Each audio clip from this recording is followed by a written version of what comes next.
Paano kung nakuha mo lahat ng mga bagay na pinapangarap mo sa mundong ito?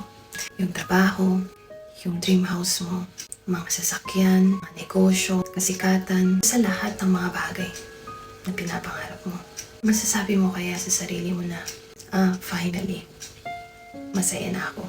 Or finally, kontento na ako. Kapag tumas ang sahod ko, kapag nabili ko na yung bahay, kapag naabot ko na yung posisyon na gusto ko, kapag yumaman na ako, doon ako sasaya.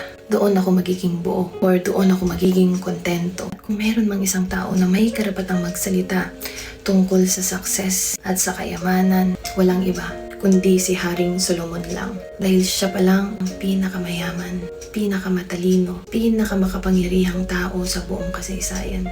At alam mo ba kung ano yung tumatak sa akin na sinabi niya? Ang sabi niya, hindi ko ipinagkait sa aking sarili ang anumang ninanais ng aking mga mata. Pagkatapos ng lahat ng luho at ng tagumpay, lahat ng kasiyahan, umupo siya at tumingin siya sa kanyang buhay. At isinulat niya ang pinakamalungkot na verse sa Biblia. Meaningless, meaningless. Ang lahat ay walang kabuluhan. Isipin mo yun. Yung mga katagang yun ay hindi sinabi ng isang taong mahirap.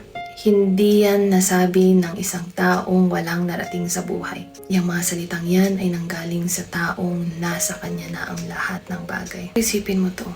Kung pera ang sagot sa lahat ng bagay, bakit may mga milyonaryo na umiiyak? Bakit may mga artista na nade-depress? Bakit may mga sikat na tao na mas pinipili nilang itilin ang buhay? O yung mga successful na tao pero hindi makatulog sa gabi? Kaya bago ka tumakbo ng mabilis, bago ka umakyat ng mas mataas, bago mo ialay ang buong buhay mo, lakas mo at kabataan mo sa paghahabol ng mga bagay sa mundong ito, pakinggan mo muna ang babala ng isang hari na minsan nang nagkaroon ng lahat. Na para bang sinasabi niya sa atin sa panahon ngayon, hinabol ko na ang lahat, natikman ko na ang lahat, nakita ko na ang lahat, at masasabi ko sa inyo, hindi yun sapat dahil ang puso ng tao ay nilikha para sa Diyos at tanging Diyos lamang ang kayang bumuno nito.